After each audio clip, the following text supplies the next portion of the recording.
ভিডিওর থাম্বনেল দেখে অবশ্যই আপনারা বুঝতে পেরেছেন আজকে কোন বিষয়টা নিয়ে আলোচনা করব। আসলে এটি একটি গুরুত্বপূর্ণ বিষয়। যারা এনজিওতে চাকরি করেন, যারা বিশেষ করে মাঠ পর্যায়ে আছেন, তাদের এই বিষয়টি খুবই গুরুত্বপূর্ণ। তাদের এই বিষয়টি আসলে জেনে রাখা উচিত এবং তাদের দৈনন্দিন তারা যে কাজটা করে এর এর সাথে সম্পৃক্ত একটি গুরুত্বপূর্ণ কাজ। আমি আসলে যে বিষয়গুলো নিয়ে আলোচনা করবো সেই বিষয়গুলো আমি মূল টপিকে চলে যাচ্ছি। ধৈর্য সহকারে সবাই ভিডিওটি দেখবেন। আমার আজকের টপিক ছিল সদস্য ভর্তির ক্ষেত্রে কি কি দেখতে হবে। বিশেষ করে যারা এনজিওতে চাকরি করেন, এটা তাদের জন্য খুব একটা গুরুত্বপূর্ণ। মাঠ পর্যায়ে যারা আছেন তাদের জন্য আরও বেশি গুরুত্বপূর্ণ। অথবা ম্যানেজার হিসেবে চাকরি করতেছে, হঠাৎ করে তাদের একটা পদোন্নতি পরীক্ষা হইলো, পরীক্ষা হঠাৎ করে এই প্রশ্নটা এসে পারলো যে সদস্য ভর্তির ক্ষেত্রে কী কী দেখতে হবে। অনেকে হয়তো বা কাজের সাথে জড়িত থাকলেও ওভাবে সাজিয়ে গুছিয়ে লিখতে পারেন এবং বলতেও পারে না। আচ্ছা, আমি ভিডিওটা শুরু করছি। প্রথম যে বিষয়টা, আপনি যে এলাকায় কাজ করেন ওই এলাকার পরিবারের একটা টার্গেটভুক্ত পরিবারের ব্যক্তিকে সদস্য করতে হবে। আপনি আপনি নিজে একটি টার্গেট তৈরি করবেন যে আমি অমুক বাড়ির ওকে সদস্য করবো, এরা খুব ভালো, ওনাকে সাথে। 2 নম্বরে, সমিতির কাছাকাছি। সমিতি যে আপনি যেখানে কাজ করেন, যে এলাকায় আছেন, ওখানে সমিতির যেখানে আপনি বসেন, ওই সমিতির কাছাকাছি পরিবারের সদস্যকে ভর্তি করতে হবে। 3 নম্বর, প্রভাবশালী ব্যক্তির পরিবারের কাউকে আসলে সদস্য না করাই ভালো।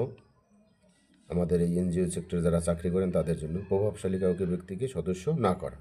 দুশ্চরিত্র ও অসামাজিক কাজের সাথে জড়িত বা লিপ্ত ব্যক্তি পরিবারের কাউকে সদস্য না করা। আপনাকে আগে বুঝতে হবে, অসামাজিক কাজ এবং দুশ্চরিত্র ব্যক্তির সাথে কাজের সাথে লিপ্ত ব্যক্তিকে আমরা সদস্য না করা।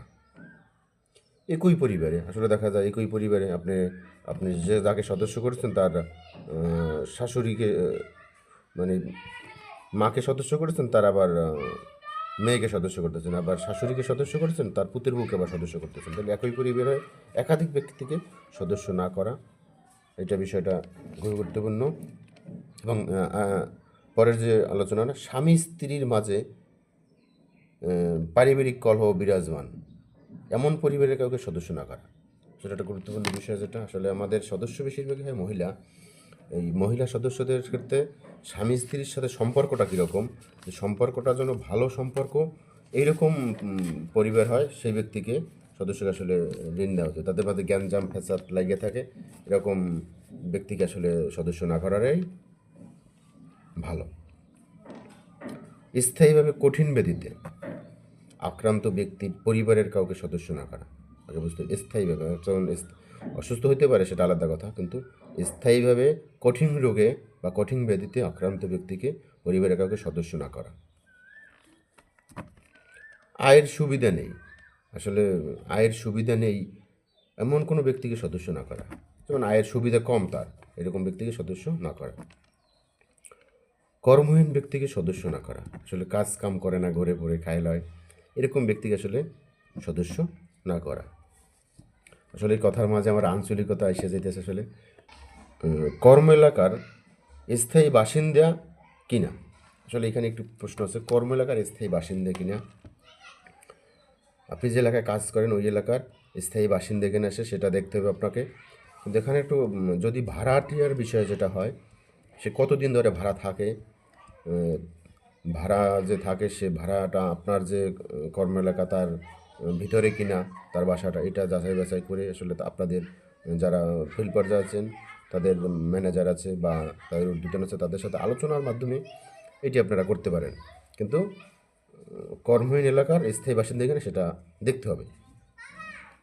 আসলে আপনি যারা ধৈর্য সহকারে ভিডিওটি দেখেছেন ধন্যবাদ। কিন্তু আপনাদের জন্য একটা প্রশ্ন আছে আমার, সদস্য ভর্তির কতদিনের মধ্যে ঋণ বিতরণ করতে হবে, আসলে এটা আপনারা কমেন্টে জানাবেন।